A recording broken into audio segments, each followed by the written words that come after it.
So, everybody in introductions.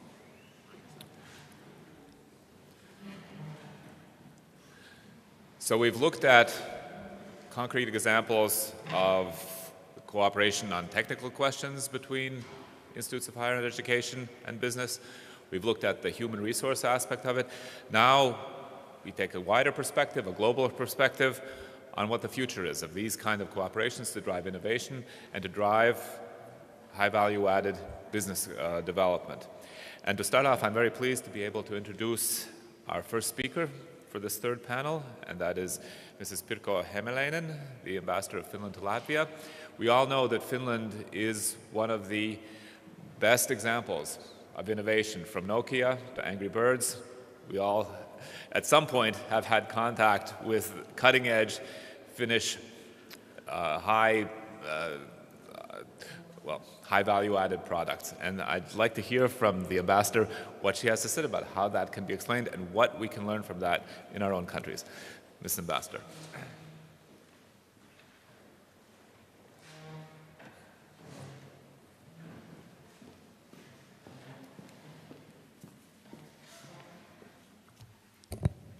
Good afternoon, everybody.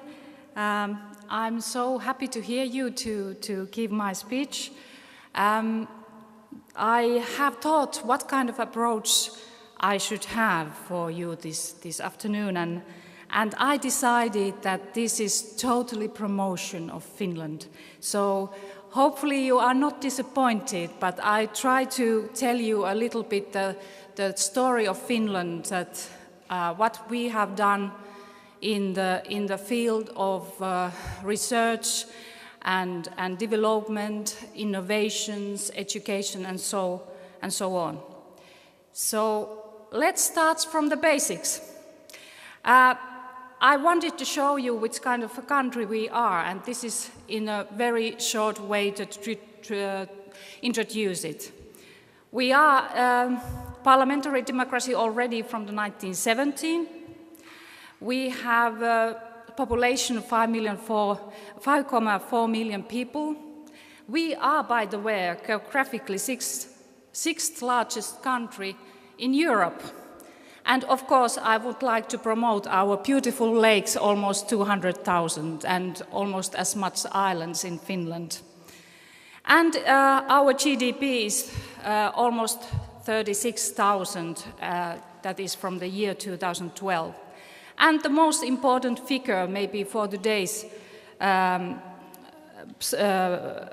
my presentation, it's the proportion of R&D of the GDP, and at the moment it is 3.5%.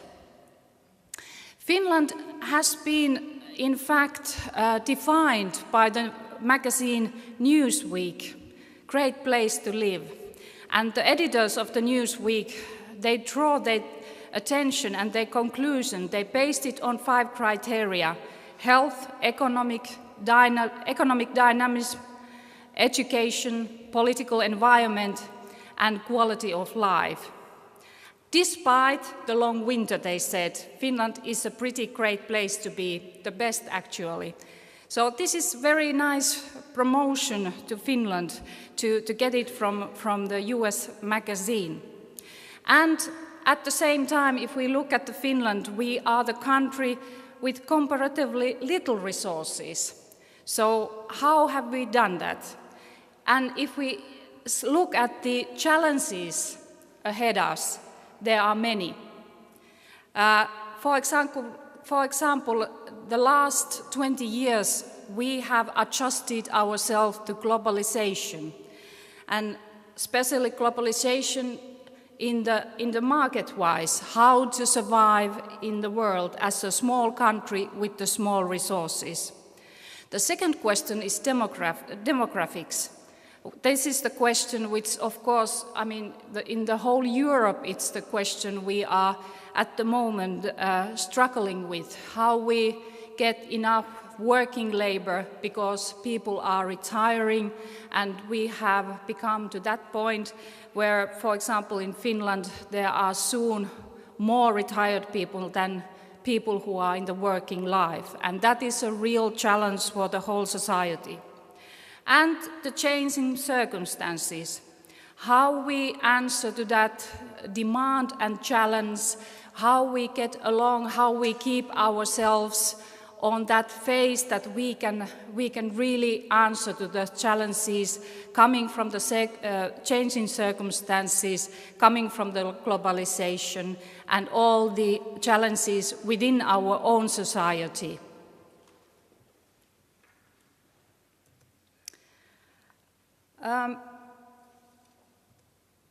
I still would like to touch upon a little bit about the history and the challenges in our history.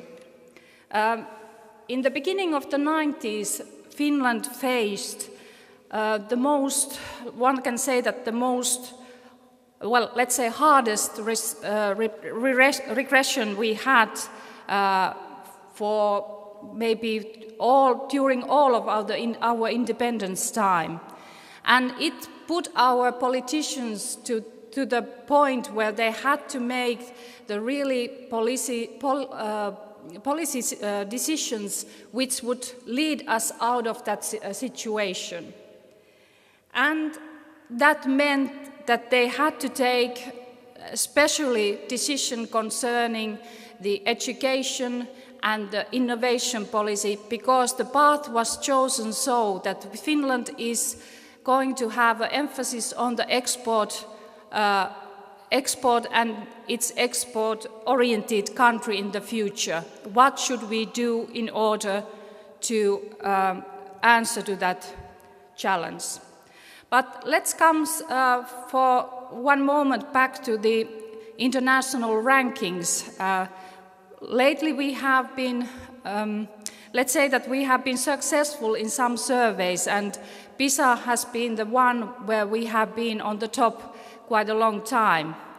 And we have, at the moment, the latest PISA results showed that we are number 1 in Europe, number 3 in the OECD, and number 6 overall when it comes to the reading.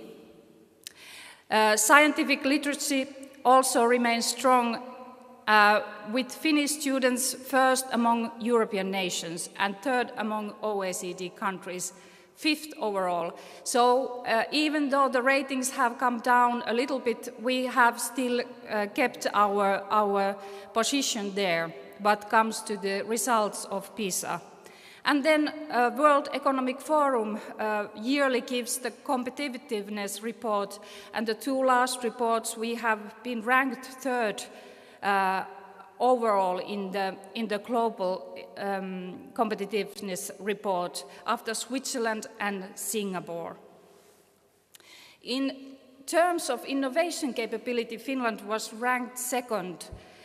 Finland's track record in introducing and deploying new technology was seen as a particular strength. And I don't know whether you can see this clearly. It's a little bit too light, but you can find Finland on the right hand on these statistics with Denmark, Sweden, and Germany as innovation leaders in the European Union. So we are here on the 4th place. And how have we reached this position? How we have reached these goals? Like I said in the beginning, Finland had in the 1990s, the beginning of the 1990s, the basic decisions made. Export will be the one we are concentrating, and we need to put our efforts heavily on R&D. And national policy guidelines are based on these principles. And as you can see here, our aim is still in our guidelines, which are at the moment taking place until 2015. We are still aiming to be in the position among the world's leading knowledge and skills-based countries. Growth in productivity is a prerequisite for balanced and sustainable financial development. And what it means in guidelines, what has to be done in the society in order to keep such a position or even try to become better. As you can see, research, development and innovation activity funding, it's one of the main pillars in this respect. And as our goal has been to put 4% from the GDP on research and development, it has almost been achieved. I think that 2009 was in fact a year when Finland had 4% from the GDP on R&D. And the other goal is that there has to be a private sector, public-private sector cooperation, meaning that the private sector has to take its responsibility, and that leads to that from the government side, the funding should be 1.2% of all the funding. And then also the focus is on small and medium-sized companies, and especially those who are growth-oriented enterprises. And they are focusing on international markets.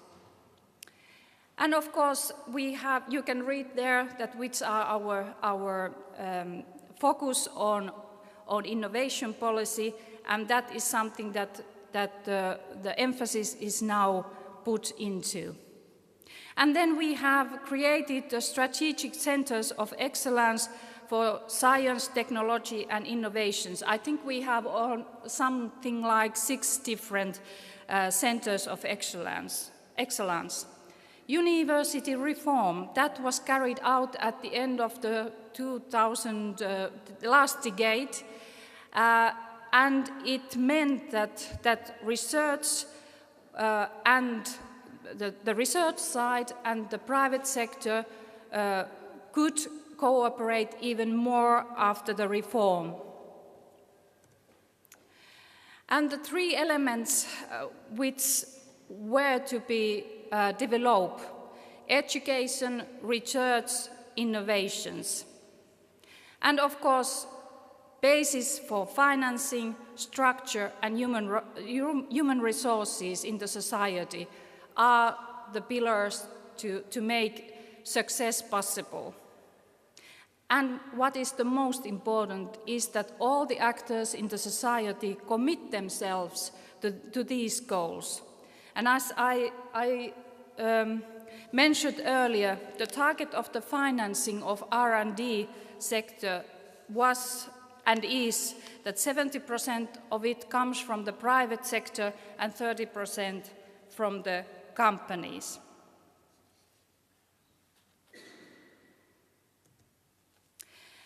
Who are the actors in R&D?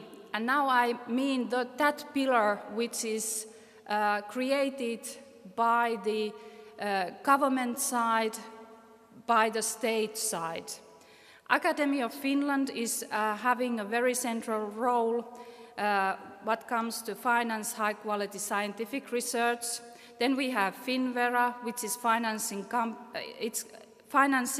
company and owned by the state of Finland with official export credit agency.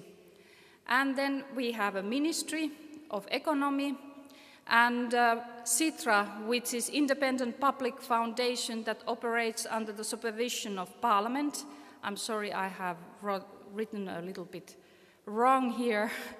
And then, as I mentioned, strategic centers for science, technology and innovation. You can see the names under, but I don't even try to say them loud. And then TEKES, which is having also important role. TEKES is also acting abroad, for example, in a cooperation with the embassies. They are also funding technology and innovations. And Technology Research Center of Finland. These are the very important actors when it comes to research and development sector in Finland. And then a couple of words, some success stories. Nokia is already, let's say, it's over from our part to some extent, but there is Nokia which is still in part of the Finnish economy, so that's why I thought that, and it's interesting and probably the most well-known story of the Finnish companies. But as you can see, it started totally from the other sector than it ended up. So it was called Suomen Gummitehdas in the beginning, and in fact it produced the rubber boots for the Finns. So it was a long way to come to the company which produced high-tech devices and high-tech services for the society. But it was a long way. It started already 1865, and little by little it turned to the company which cut into the track of innovations on car phones, VHF phones, televisions and so forth. But the 1990 was the most important decision-making event for Nokia, because then it was decided that it concentrates on mobile phones and networks. And from that moment started the story of Nokia. It very quickly rose to leading and the biggest mobile phone producer in the world. And at this best 2007, the market share was around 50%. But what comes up can come down. And Nokia also saw this competition in smartphones was very difficult for it. And as we know, Nokia mobile operating business was sold to Microsoft September 2013. But another part of Nokia, the networking or network services, stayed as a Nokia in Finland, and it's doing business well, and it's in fact something. The networks was always the part of the company which was doing well. Another example, which is very new one, it's a Supercell, which started. Which was founded 2011, and in 3 years it has made a miracle, and that is a good example of the support from the research and financing institutions, because Supercell was financed by Tekes. And Tekes gave the first so-called seed money in order to give this company a possibility to develop and to create and to build up the success. And as you can see from these numbers, they really have done it well. So these are the two showcases I wanted to tell you about this afternoon, and I think it's better for me now to sit down and maybe continue later on. So thank you.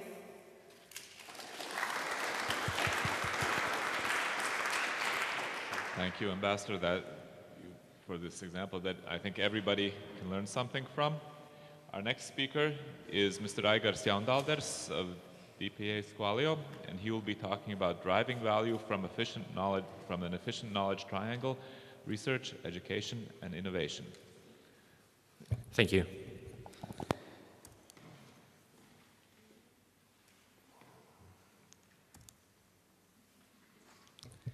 Hello, everyone. First of all, I would like to really say thank you to Leena and to Knowledge Triangle Network for inviting me here today to speak to you.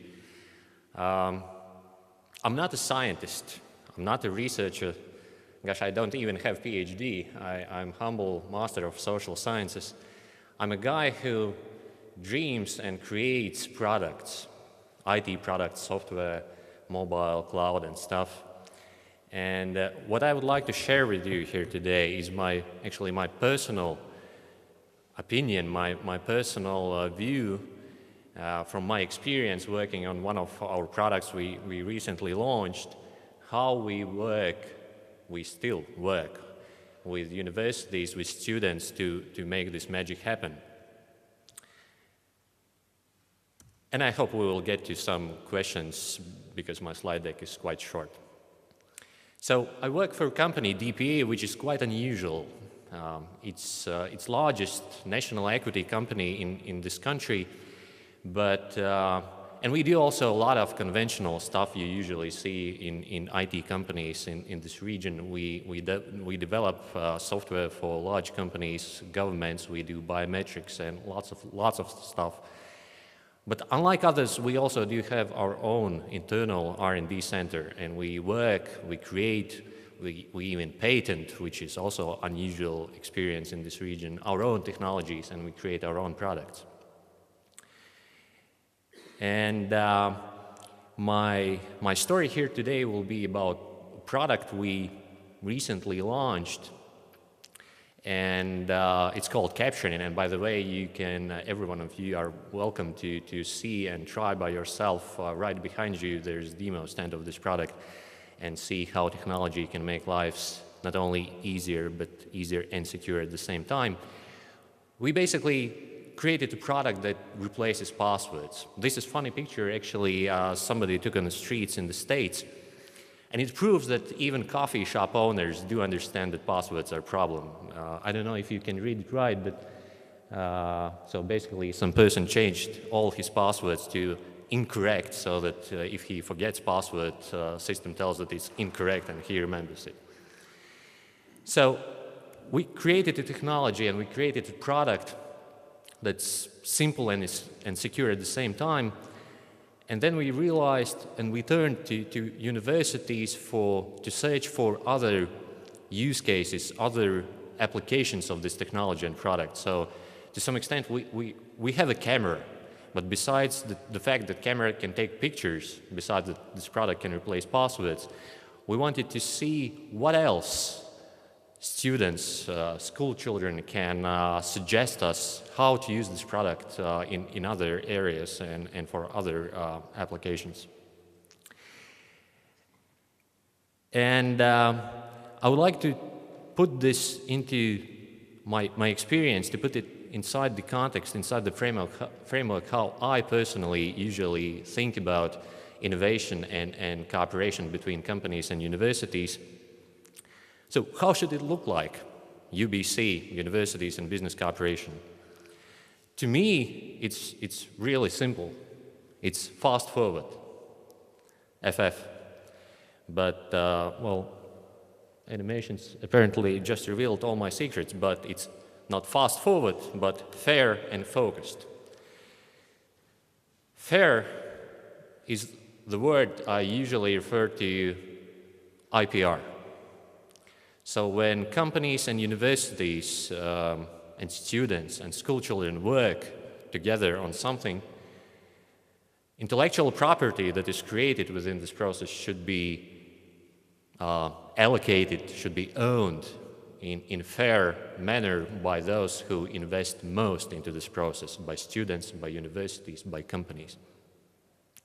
And it's far from simple, by the way.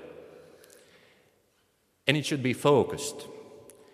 And when I say focused, I would like to draw your attention to difference, or, difference, how I sometimes see how companies and universities think about working together. Yeah. So the challenge for companies is this.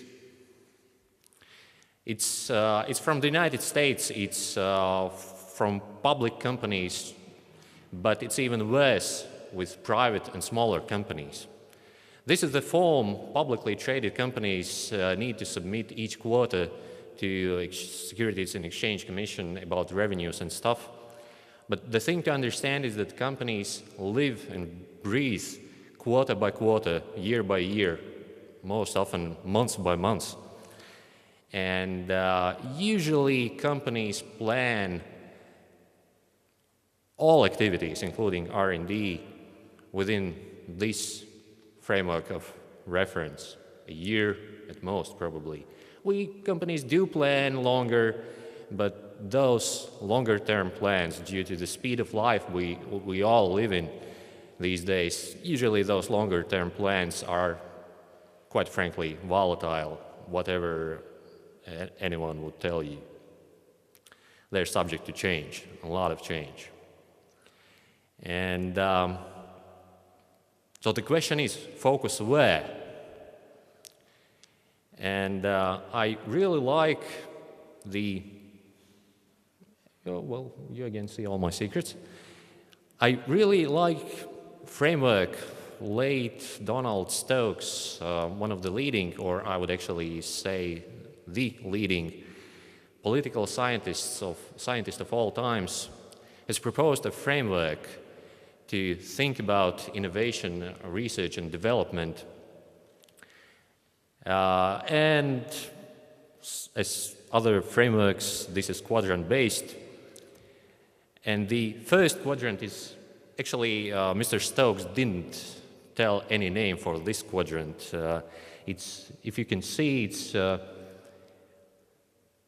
no consideration of use and no quest for fundamental understanding, meaning no interest for scientists and no interest for for private companies. It's wasteland. I call it wasteland. So meaning there's no interest from companies, there's no interest from universities. Why should we work there? Unfortunately, there are views that sometimes we do find ourselves working in this quadrant, but it's wasteland. The next one is pure basic research. It's named after Niels Bohr, and it's basically academic research. There's quest for fundamental understanding to find some fundamentally new concepts, but not so much consideration of use. And quite often I see that research led by universities is focused in this quadrant. Another quadrant, which is also often inhabited, it's pure applied research. It's named after Thomas Edison. We all know what he did. And it's basically taking already research stuff, results of fundamental research, and applying to some very specific and real use cases. And this is the quadrant where companies usually tend to gravitate towards, because it's applied, it's something that we can hope to get results, well, if not this quarter, then maybe the last quarter of this year. And there's a way to work with universities. And I really like that here in Latvia we also see more and more initiatives focused into this quadrant, and we actually worked our experience. My use case actually is about Demolo network. We worked with them and we still work with them to research these new use cases for our product, this capture and password replacement product. But to be honest, this is incremental. And just like Mr. Stokes, I also do believe that the most interesting and most critical is the next one. It's, as he told, it's Louis who will decide where we will be in 10 or 15 years from today. It's use-inspired basic research. It's both quest for fundamental understanding to research something new that doesn't exist here today. But at the same time, just like Louis did, he never did any research without any real application. It's consideration of use at the same time. And this is the quadrant where innovations that will disturb existing business models and existing technologies happen. It's difficult to work here because it's out of, area of comfort both for universities and companies.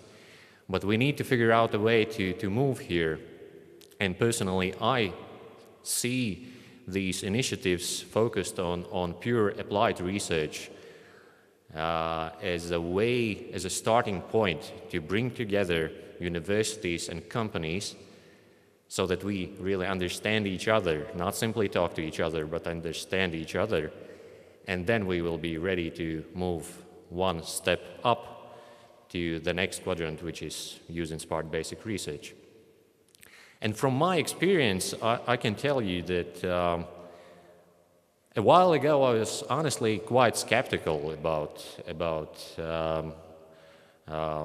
this potential initiative. We were not sure, honestly, how much interest from students we will see. And I was really pleasantly surprised that spark in the eyes of the students hasn't died, neither here in Latvia nor elsewhere. And I can tell you that we have seen already now very real, practical, applied suggestions from students. And I'm quite sure that our camera, so to speak, our product, our capturing password replacement will see very soon new applied use cases, applications that we wouldn't be able to come up with by ourselves. So I really see future in driving this cooperation with universities. And we also know very much where we would like to drive us together for use-inspired basic research, because our product is actually, it's simple on the books, but on the paper, but it's applied math and cryptography, and we have a lot of challenges in the next 10 to 15 years that we really will need help from universities to solve. So I promised you that I will go through my slide deck quite fast. And I think we do have some time for some questions. At the end? Okay, sure. Then I will have spared some minutes for the next one. Yep. Thanks. Thank you, Mr. Jaundalders.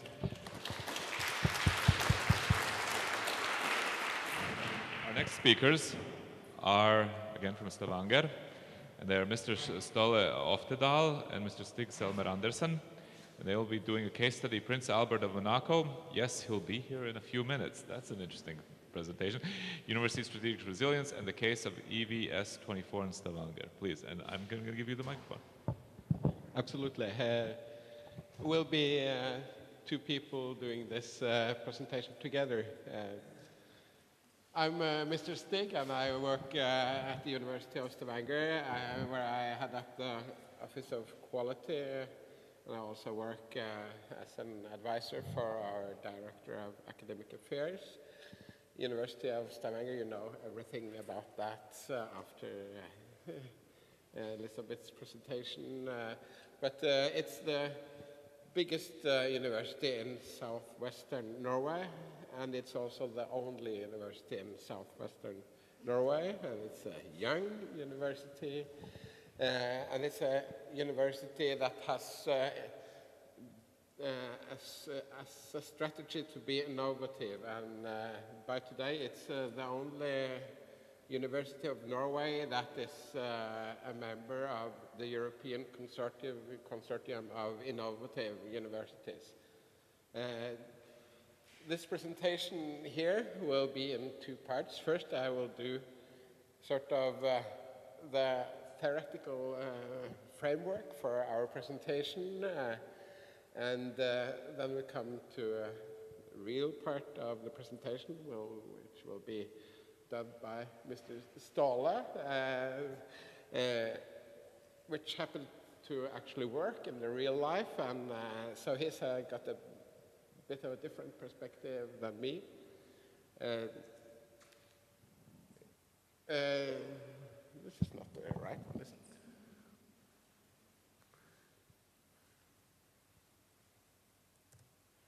Yeah, that's better. What we are doing, we're trying to do in this case study is to look into the dynamics and complexities of university business collaborations. And the outset here is to sort of indicate the gap between two different perspectives. You have at one side, this side, a more static perspective of university business collaboration, where you have one or a few universities collaborating with one or a few businesses in one or a few regions. And here on the other side, you have not a university, but you have collaboration between global networks of universities and between global networks of companies and global networks of policymakers, nations, ministries, stuff like that. And we will try to show how this complexity makes up for much higher dynamic scenarios. What will actually link those two sides is, and one of the things that was the main point at the last keynote here of Mr. Uldes Pavos, telling us that the connections, interpersonal connections, personal connections, is the essence of university business collaboration. That is true for this more static perspective where you have a few partners working together. And it's even more true in this very dynamic global connection between a sort of consortia and stuff like that.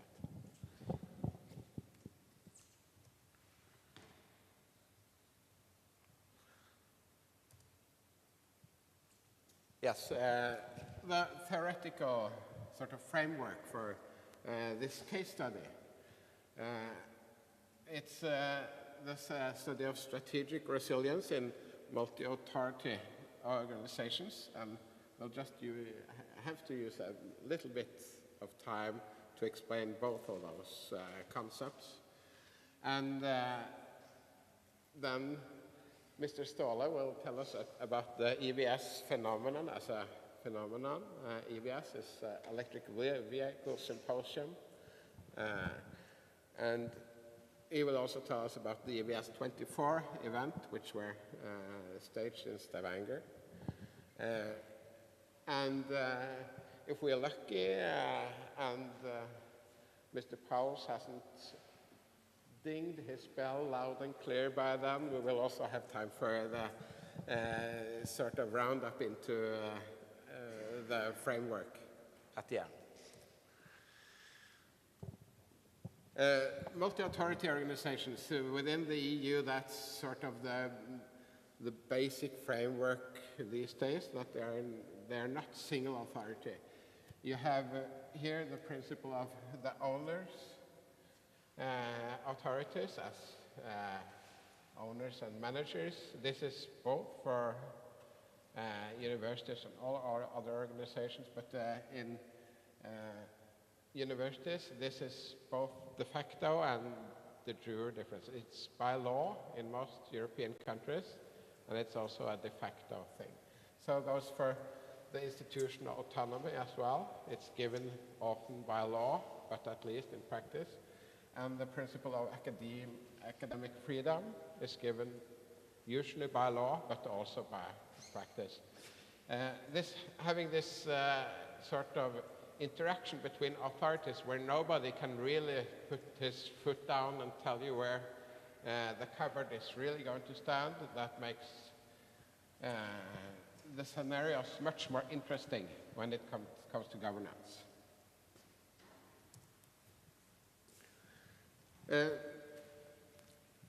Within the HE sector, this has been studied a lot, and one of the portrayals of this multi-authority scenario is this governance triangle, which is presented by Jan Erik Karlsen and Pritchard's book. It's basically the same thing, making up governance as the thing that requires a mastery of all these three aspects. Resilience is sort of the ability to cope with dramatic changes in your local environment. And this goes both for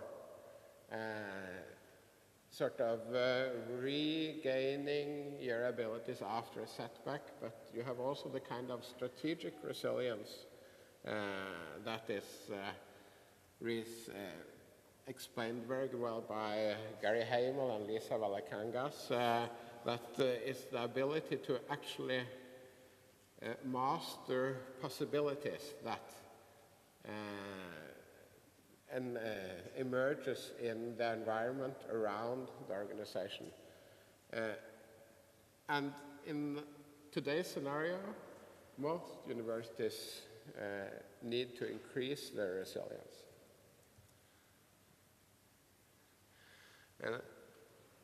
The parts, the actual components of this capability, what you can do to increase your resilience, this is actually to apply resource lack variety, and you can avoid too much orderliness and too much predictability.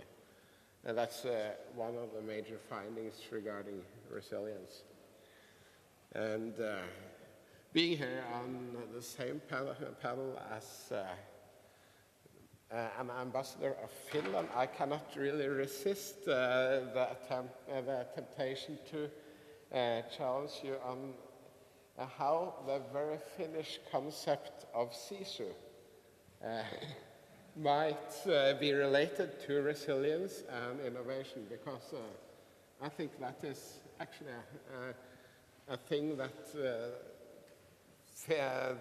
explains quite a bit of the innovation in Finland and innovative abilities of Finland.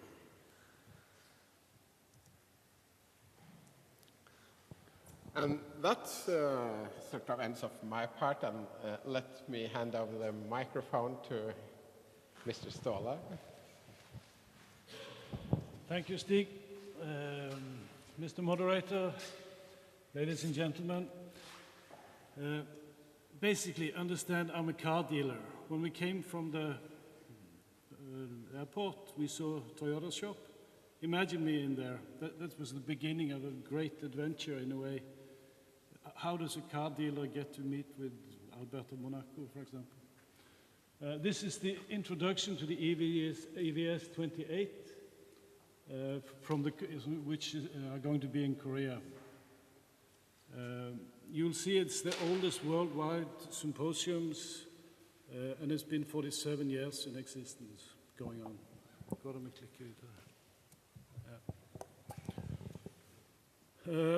The EVS that I was happy to be on the organizing committee, we managed a lot of big numbers, 2,900 delegates. That's a lot. 1,000 registered in the academic part, the symposium, and you see the figures. Just on the last line, I would say we also did a lot of other things. We had the Viking Environmental Rally. There was EV, hydrogen cars, hybrid cars, driving from Oslo to Stavanger. And we had an enormous exhibition, one of the largest in Europe, of electric cars. We had test drive facilities for all of these things.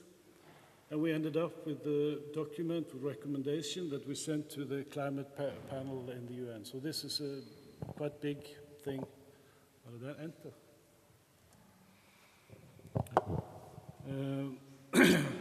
For you academics, you see that we had marked increase in the number of papers delivered. Some almost 400 papers was done in 8 parallel sessions, as we found out.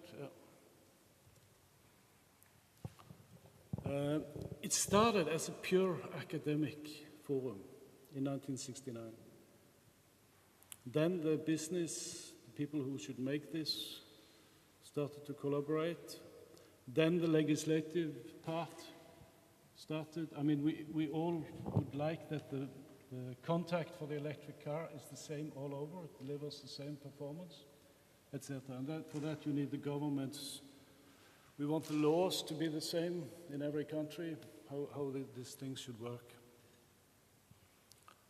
And there was this word I learned for a week ago, triple helix operation. It's academia, it's business, and it's governments all together. Started out only in the US, then came Europe, and then came Asia. And today it's the place where everything happens regarding electric cars. The global standardization, whether Toyota and the others will show their new vehicles, happens in the EVS. And it probably started out for some kind of forum like this. Somebody got an idea, we should get together a few guys in the university and do something. I like this list because the very smallest town here in red would be Stavanger. We are a very small place compared to these other very famous towns.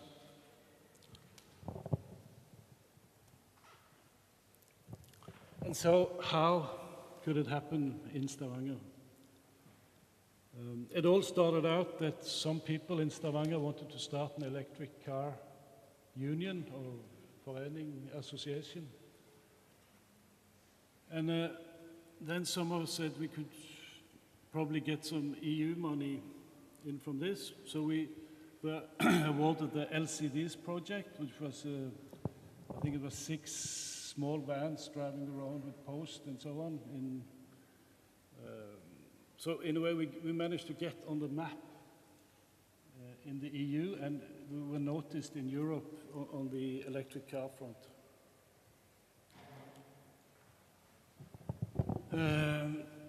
Why EVS?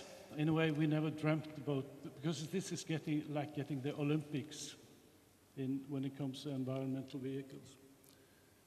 It started out with the venue, the actual place that were held. They were scanning lists of how or conferences they could attract. And they asked this friend of mine, which happened to be on the board of this electric association, can we do it here? And we talked about it and said, well, we could try. And we had no idea what we were starting. It was incredible. That same year, EVS was in Monaco. Then this Harald Røstvig, the guy with the yellow tie, he was there. And he started to ask around, how could this happen? And I think he got some signal that maybe Prince Albert already signaled that he might come to Stavanger. Okay, we started off, we went to the local commune or the municipality, and then we got a little bit of money, like 10,000 euro or something. And then we could go to some others and said, well, we have already so much. And then we started to, in a way, we had to build this whole thing. And we had a network into the academic sciences. Mr. Røstvig, he's an architect, and he knew a lot of things there. And I had the network into the car business world. And in 2006, enormously enough, we in competition with Bordeaux, and I don't remember, other big cities, we managed to get it.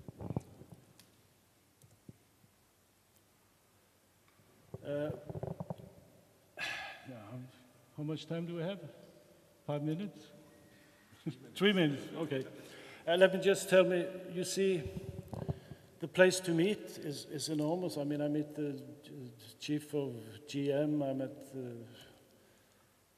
here we have an ambassador, Norwegian ambassador in Tokyo, together with the father of the Prius. And for me as a Toyota dealer to meet these people, it's enormous. One consequence of the meeting with Mr. Hiros is that Norway now is considered to be a first country for introduction of hydrogen cars, because in a way all these things have been happening and we know people, there are relations.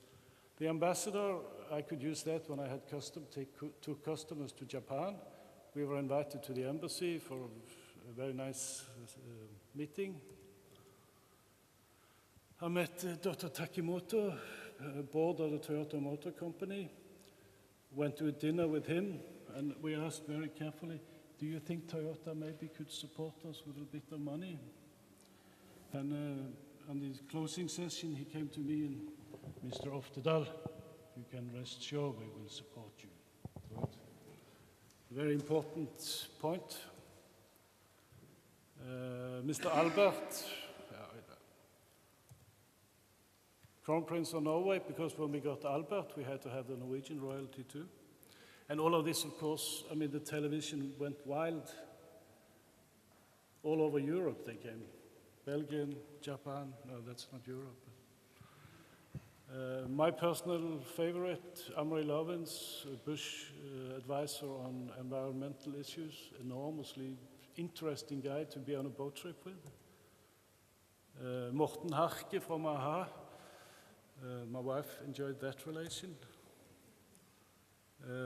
We got the EU Vice President, Margot Wallström, at that time. So, yeah.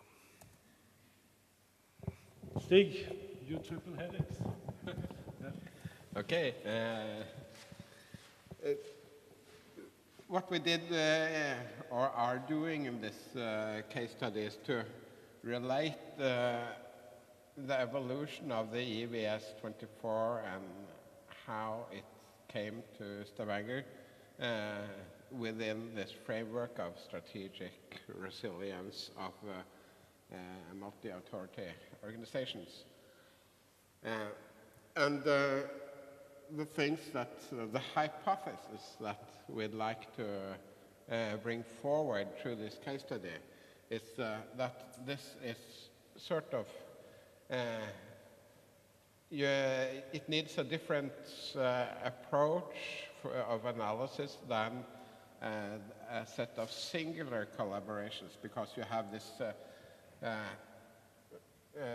huge variety of the collaborative networks rather than a collaboration between singular entities or singular companies, universities, and regions. And that sort of all comes much back to Aldous Powell's very timely reminder that it all boils down to interpersonal connections or personal connections. And this event itself is sort of a good example of that. As Mr. Aldous Powell mentioned, he would not have been here today if it wasn't for Yannis Stonis. The same I could say for my part, and Ståle could say that for his part, and I'm sure that Elizabeth and Marit Cecilie could say that for their parts as well. It's all due to how these interpersonal relationships really work out. And in these global settings, there are really myriads of these interconnections that make this very, very complex and also quite dynamic, because this changes all the time. That makes it sort of difficult from an academic standpoint to analyze this. It's a very moving target. So, you haven't been digging yet.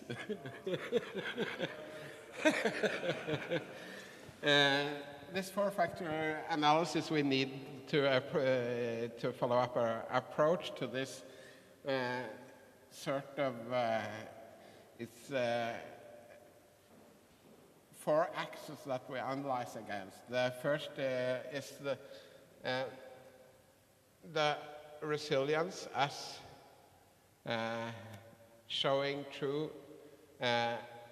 your non-acceptance of a change taking place out there in your scenario. And the second axis is the stabilizing forces that you have within your organization that wants to keep things the way they are. The third one is resource availabilities within your organization and especially restrictions on those resources. And the fourth axis will be the homogeneity of your organization and how much it's aligned to a very few strategies, e.g. that you try to achieve within your organization. And the findings this far in the study have shown that the UBS-E, the University of Stavanger collaboration with the EVS 24, it resulted in participation in the symposium as well as in the exhibition. The university collaborated in both those areas, and it was evaluated by the university as a successful participation, both academically and managerial, and it had a lot of press and stuff like that. But also the analysis this far indicates less than optimum strategic resilience being present at the university. So in this far it indicates that we need to work on the organization's strategic resilience. And it points to weak intramural as well as extramural cross-authority links that between these 3 authority schemes, links both within the organization and against the outside world. So that's it. Okay.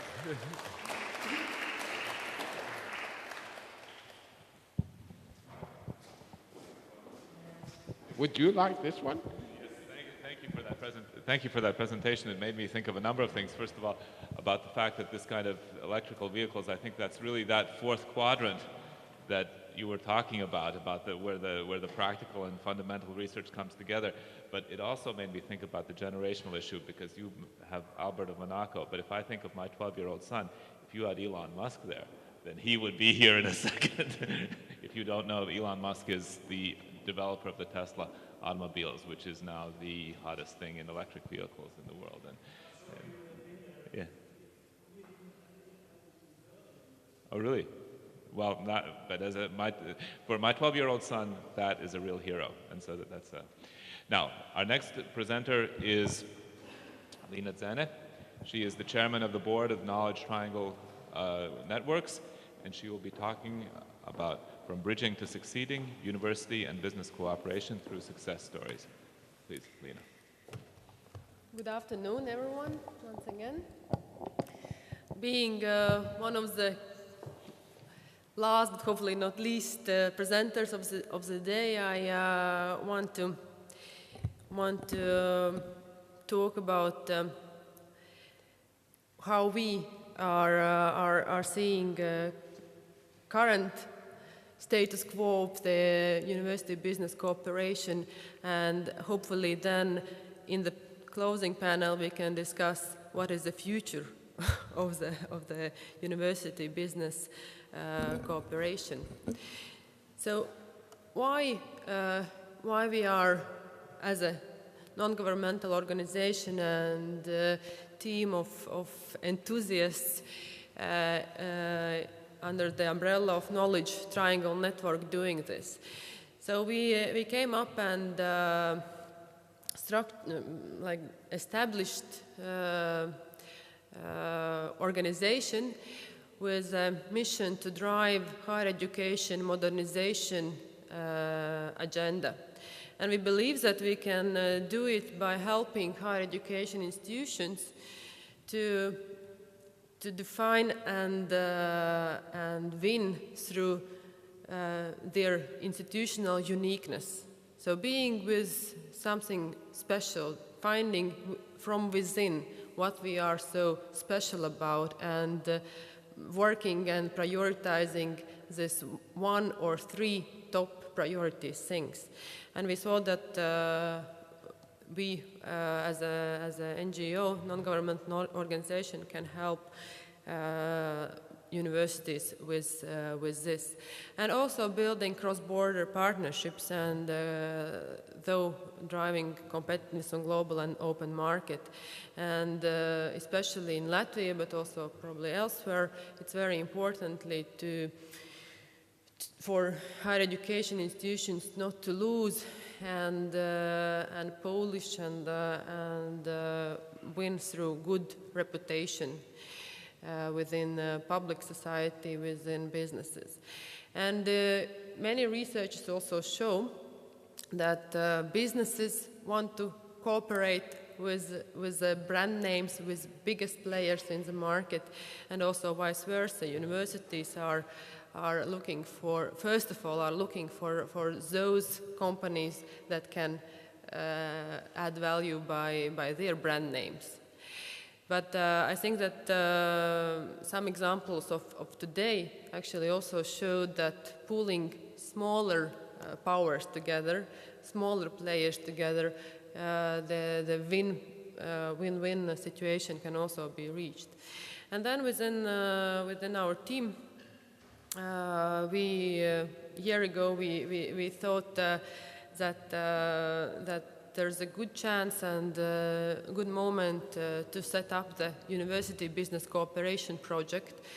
And that's what we did. And Nord Plus Horizontal program was the one that supported the project with funding. And through this project, so the assembly of today is just one element of the project. We want to help and drive a university business cooperation, and we believe that we can do it through collecting case studies. And this assembly was the first step where we watched a number of case studies already, and we hope that a lot more will be submitted and analyzed.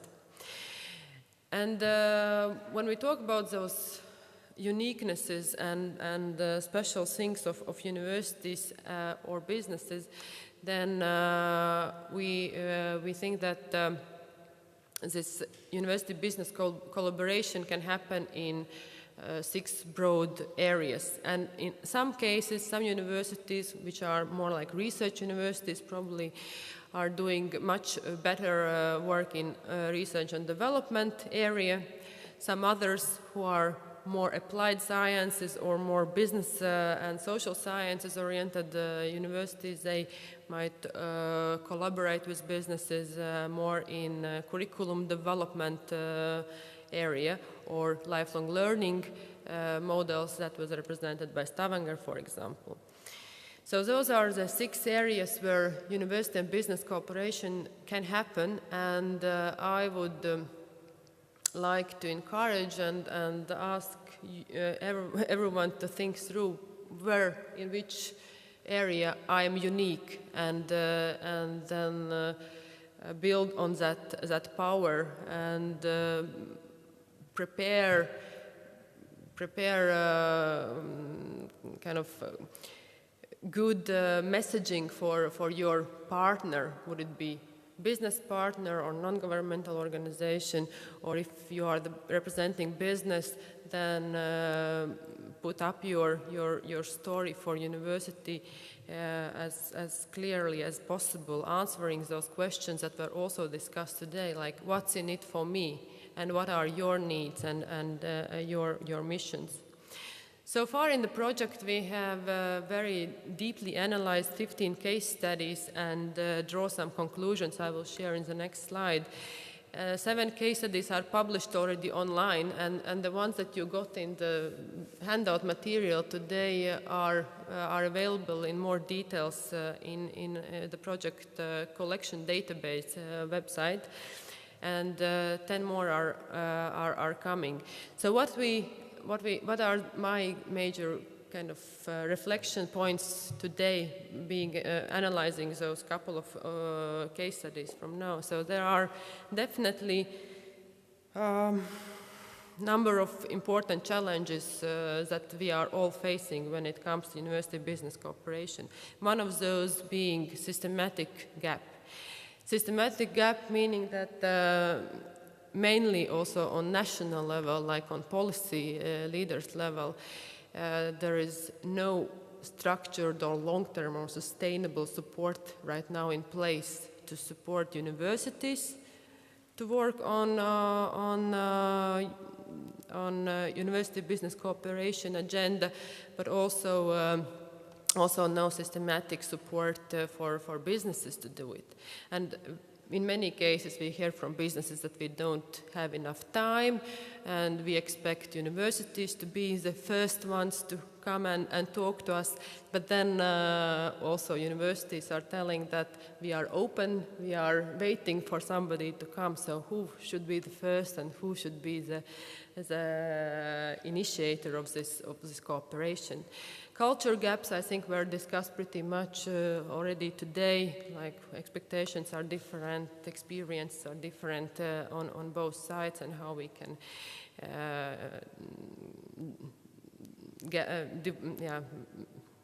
close this gap. Communication gaps, marketing gaps, also funding and resources gaps. But there are also our current conclusions and studies show that there are also a number of success criteria that we can take away, and for cooperation to be successful, and for strategic partnerships, there should be shared and smart goals in place. Also, commitments on institutional level should be at highest level possible. The leaders of universities, as well as leaders of business representatives, should have this priority as one of the priority in their agenda. And also very important is to close the communication gap. It's very important to have marketing and messaging, and especially I'm hearing also from small and medium enterprises that they know and hear so little about how exactly they could approach academic world. They are a little bit afraid, and they even don't have those sparks and ideas how exactly big University of Latvia could help them make next new innovation in their business world. Clear capabilities, roles, and engagement models are also very important. So summing up, pulling this up, I would like to invite everybody to visit the project website to start looking and inspiring from case studies that we have already collected, but more importantly also, only working together we can make a next step, and if you will share also your case studies in the next 6 months in our collection, then we will build the next level, next layer of know-how and understanding how universities can be more unique and more empowered, and how businesses can approach universities in driving innovation. So thank you for your attention, and now it's time for discussion. Thank you, Lina. So, our last panel. Our concluding panel discussion, and we have 2 members of the panel who didn't speak, but who would comment on what was said. And I'd like to start with Mr. Kaapo Seppälä. We have 2 Finns on the panel, and Mr. Seppälä, I wanted to get a response from you on the main theme running through all the presentations in this conference has been that we need more communication, we need networking, we need understanding. But your ambassador, laying out the reasons for Finnish success, emphasized decisions by leadership, the political leadership at the beginning of the 90s that emphasized education and R&D, the leadership of Nokia that said we have to move into mobile technologies and get rid of the other things that we're not so strong at. Is that a contradiction, or are we missing something in the panels and we're only talking about this horizontal level? How do those things go together? Thank you, Paul, for your question. Frankly, I think that there is absolutely no contradiction here. We're talking about the items on different levels. So when it gets to the communication, and when it gets to the management, leadership, and funding, we're basically talking about this kind of managing clusters and managing networks here. So on a kind of micro level, we could be talking about, well, the platform seems to be the topic of this panel. So I would see that one platform in this developing platform in the UBC is the cluster management. So it's derived from it leads to many kind of threads. One is the one thing which we are trying to achieve through the cluster management is basically the management of network, and through that boosting the competitiveness of the network. So as an economist, I would like to use the word increase of total welfare within the network. And what this actually requires, of course, it has business development within the cluster. It has aspects of providing business intelligence in the cluster. This is all something that the universities can contribute. It's facilitating cooperation, facilitating innovation, and raising entrepreneurial awareness. So, but what it really needs, it needs a state or kind of state authority level commitment into this. Because if you are developing a cluster, if you are developing an industry, there is no individual private stakeholders who would have enough incentive to finance something that everybody can benefit and the results are public. So that's why we need to have a public financing. And as her ambassador pointed out, we have a selection. In Finland, we do have a selection of public financing sources that are a little bit targeted to different kind of activities.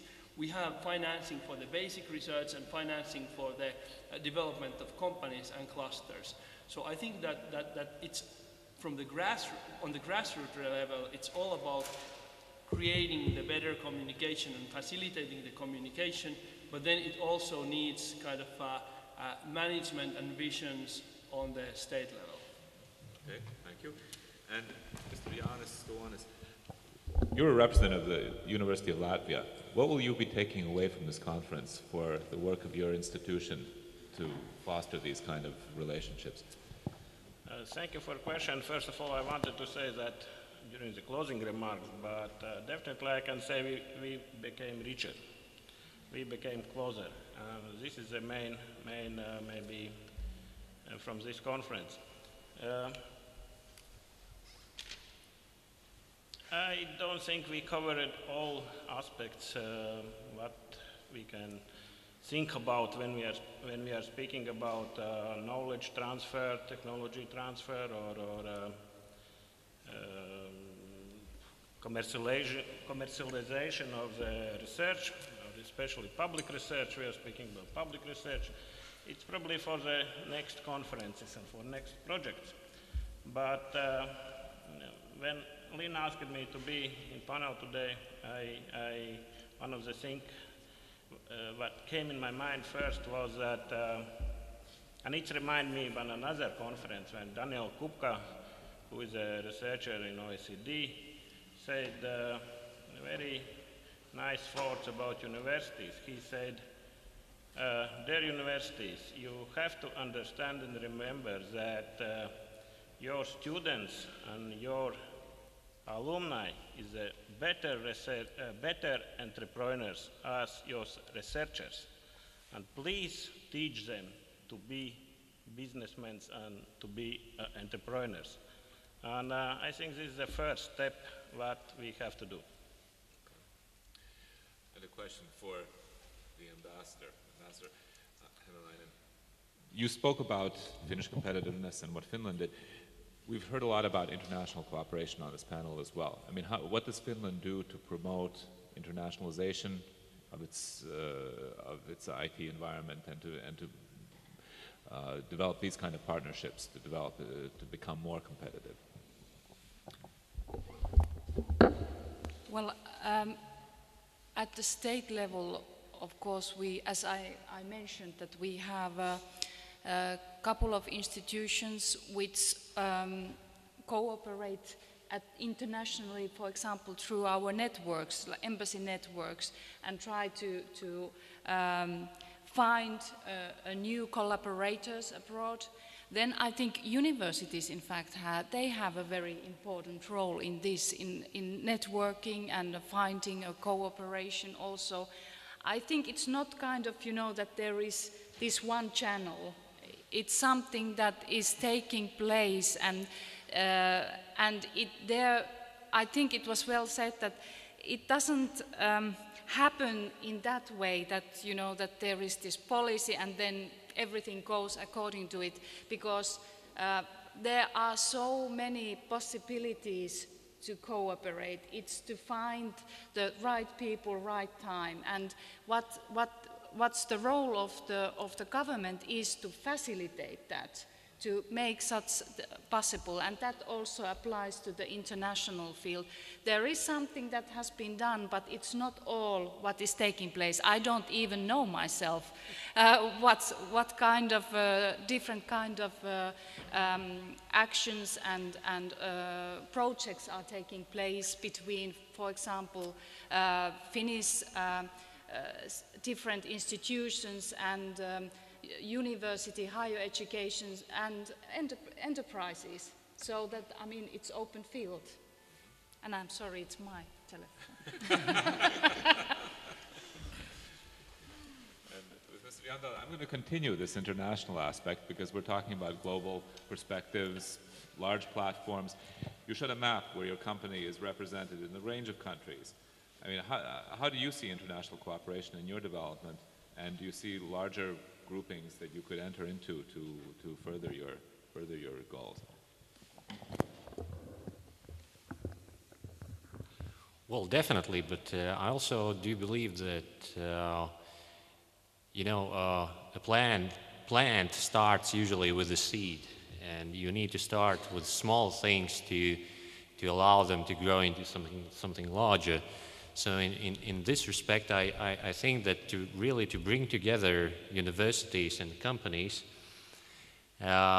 this principle of Edison quadrant, this was the part of the map to the right of the wasteland, is really right, because it forces universities and companies to think on equal terms. You formulate a very precise, a very specific goal to achieve.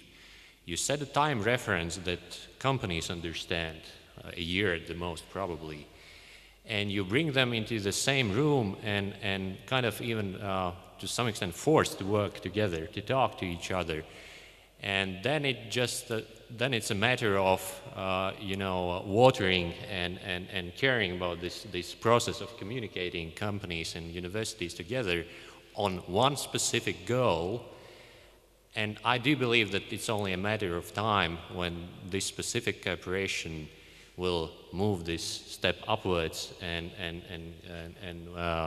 go into Pasteur's quadrant. And obviously for us it's important to go outside a single country or even a single continent, and we do believe that Latvian companies and European companies are even better positioned to make future large-scale innovations happen, and we'll try to do our best to be one of them. That was a very interesting story about how you brought the EVS conference to Stavanger, and it must have been incredibly exciting. And I'm wondering, what are the concrete results in terms of student involvement in these kind of things, university involvement, interests in the community in electric cars? I mean, how are you seeing results of the fact that this conference actually took place in your city? If I should, okay, I can take that. What we managed to do, which I had no idea would happen, was that the Prius, the hybrid car, we managed to get the introduction of that car to Stavanger, which obviously for my business selling these cars was very important because we got a lot of focus.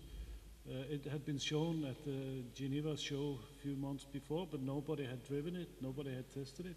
We got that to Stavanger. So in a way, I don't say there's a direct connection, but I know that in Stavanger we have about 1.5% higher market share with the hybrids than the rest of Norway. And I think there's a connection, but you can never prove it or anything. So for me, and also the whole thing was a door opener to, I mean, a car dealer doesn't get to speak with a mayor, but the member of the organizing committee or EVS, he can call anyone, even Albert of Monaco if I needed to.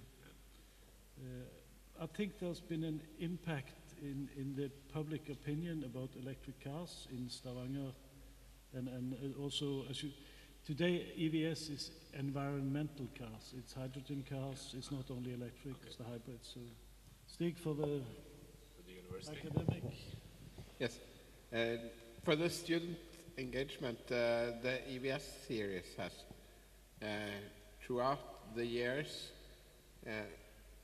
sort of increased the participation from the student. It's been a classical academic setup from the 60s when it all started out, but it's gotten more and more student involvement.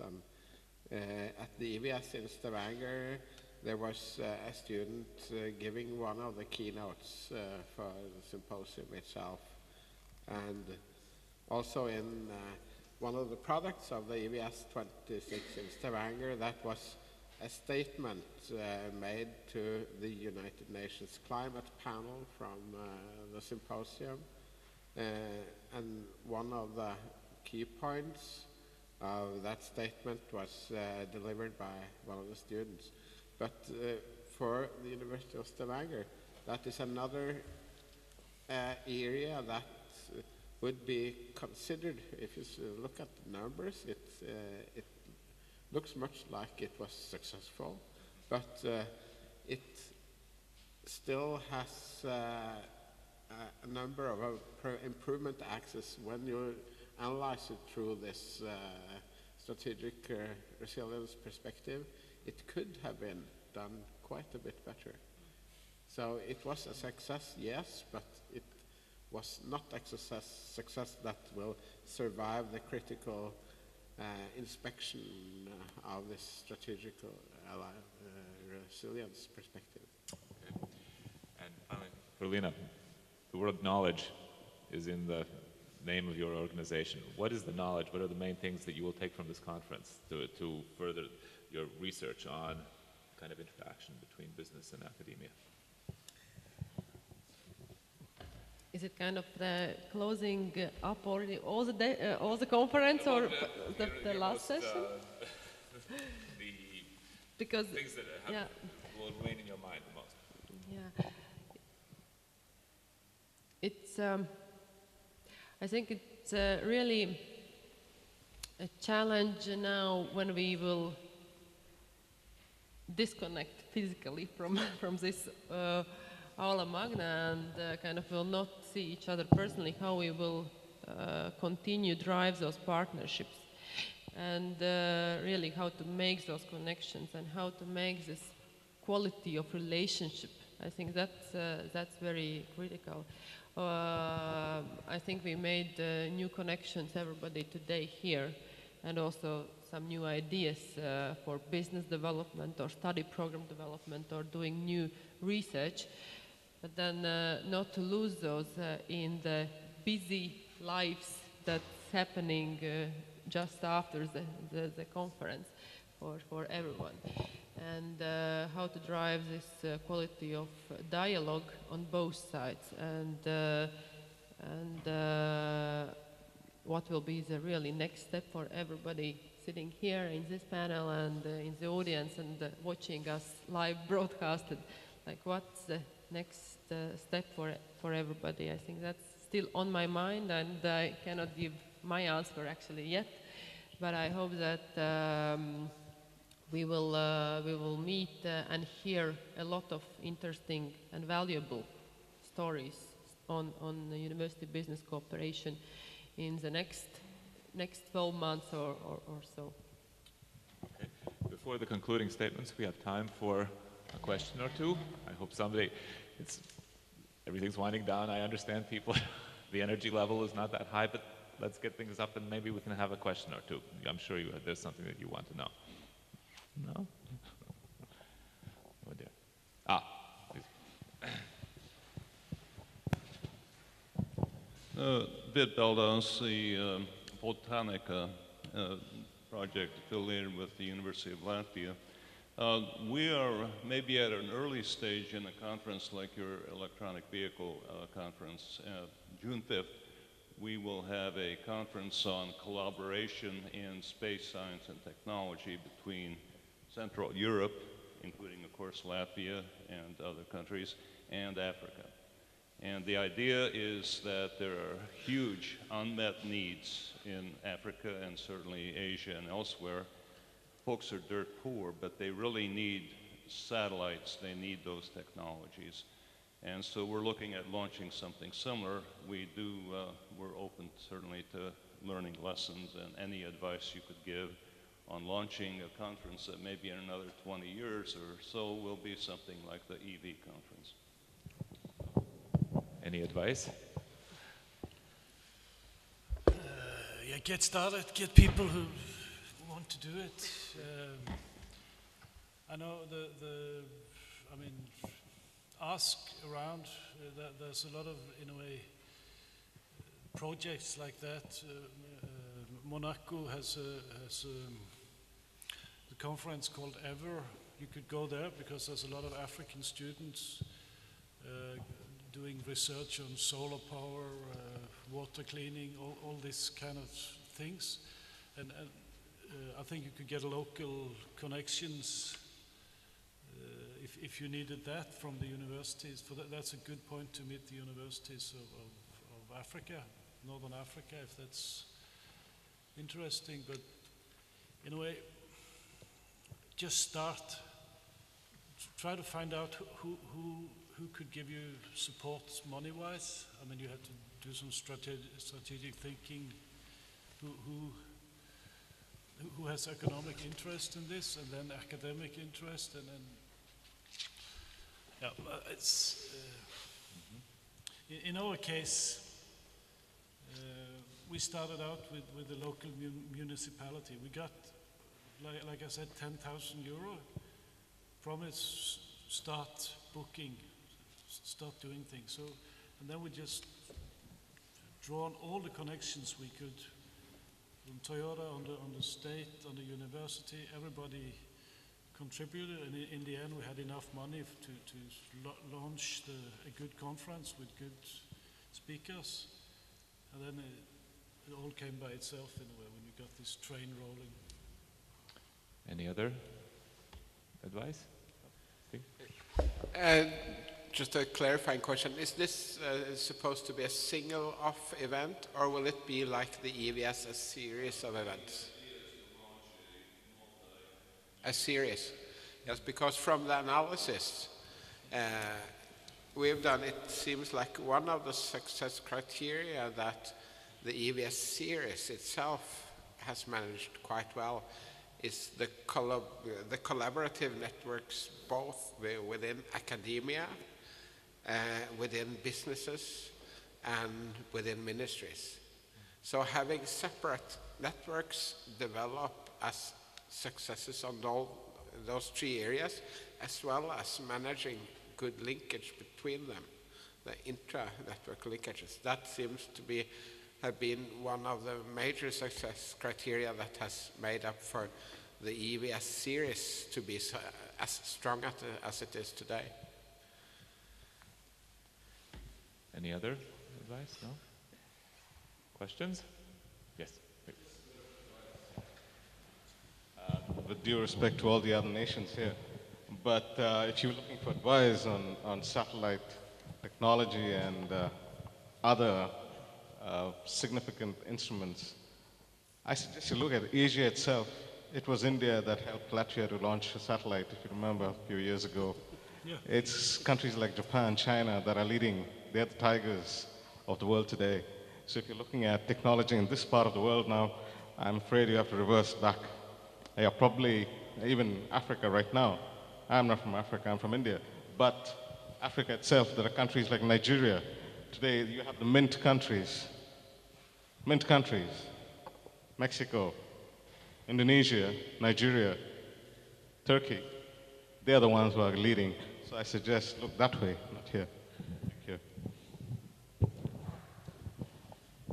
Any other questions or comments? If not, there we go. It's just so interesting. I guess the last speaker was, you're from India? Yes. I'm very proud to be in this EVS series, to be a friend of the founder of the REVA company. And we have collaborated very closely. And it's very interesting because now I'm working with the Nordic Toyota dealers to get this hydrogen cars to the market. And in a way, it's not even hard, because when you start to get these connections, when you get over this barrier, it's just to call this chief of the Toyota Dealer Association, say, can we have a meeting? What do you think about hydrogen cars? Shall we attempt to get it into the Nordic countries? Swedes are all go. Finnish are a little bit worried about, is it a good thing or not? Hydrogen cars, you can discuss that forever, but Toyota has decided they want to try it in some markets, so okay. So in a way, it's very easy when you get on a global stage to make very exciting things happen. And I think for me, that's one of the big things that maybe I can tell my grandchildren that, okay, I nudged the hydrogen car into existence, which is a very funny thing to have been a part of, actually. Well, thank you very much to the panel, and I think it's time for our concluding statements. And so I'll ask Mr. Janis Tonis to... Ladies first. Okay. Okay, this is done.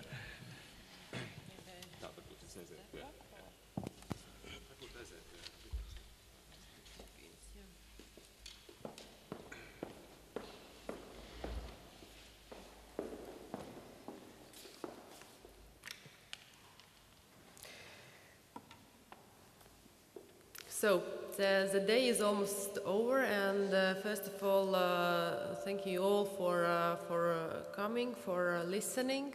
As one of the keywords and takeaways from today, and I just wrote some of keynotes that still are on my mind from all the day long, and I just read them through, and as a reminder for everybody what we discussed and talked so much today. So it's much about listening, it's about communicating and disseminating, it's about acting in facilitator's role. We discussed a lot that universities and researchers and people at universities can play facilitator's role for cooperation and also for open innovations, but I also think that there is a lot to be done on business side in that respect as well. We talked about, in the innovation session, about what important role plays technology transfer offices, and it still needs to be discussed in a separate occasions, most likely in more details. We also concluded that and recognized that world-class professors and researchers are very important, as not only as a quality stamp, but also as the ones that continue drive new and new discoveries. Student engagement, but also alumni engagement, can play a big role in university business cooperation matters. So, call to action for universities would be: don't let your graduates go easily. keep them close and engage them in your university business partnerships. I also, my takeaway is about meaningful time spent together that Mr. Pavels was talking about, and asking like really how many minutes or hours in the last week or months you had together with your partner, either university or business, or maybe it's a policy leading partner, meaningfully discussing and working on university business aspects. Yes, resilience and discovering partnering needs, entrepreneurial awareness, and now also moving from collaboration to collaborative networks is another thing that I'm taking away with me from today. On the one hand, I'm happy that we didn't talk much about policy aspects and national issues, because obviously they are there, and we could always say that it's not enough funding, the government or ministry is not delivering structured enough systems, but I'm happy that today we managed to talk more about what universities can do and what businesses can do, and how can these two worlds meet together. But of course, the third player is government and policy leaders, and I hope that the new also EU planning period will support a lot of university business cooperation projects in the future. Thank you all. I hope we meet soon again within the same topic or others. And now, Jānis. Thank you, Lina, for summing up. It is what I suppose that you will sum up, and I just will say a few words.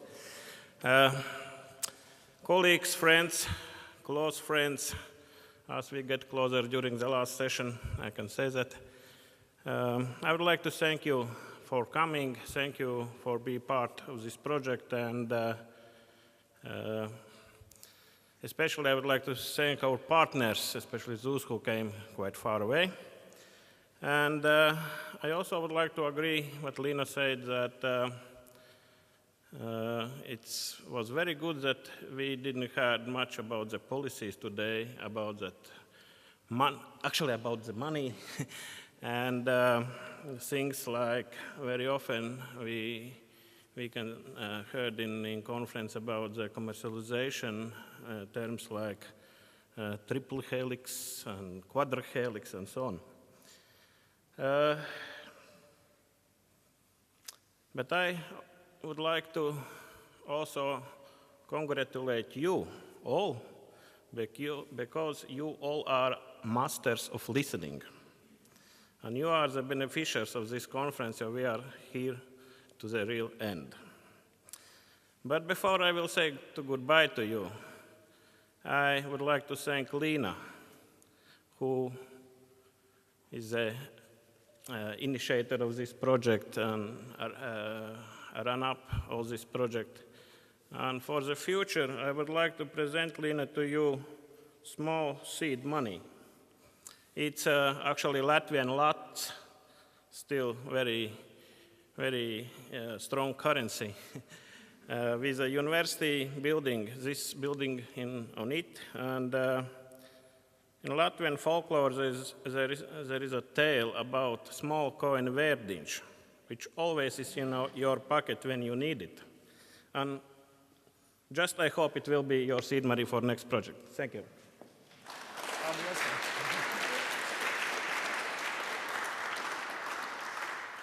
I'm not saying goodbye, I'm saying till next time. Thank you for the nice words ahead for us in the future, and also taking a chance, I would like to thank all of you. and also all the project partners and supporters who are funding and enabling us to drive those discussions and future cooperation. So thank you all, and I wish you a nice evening.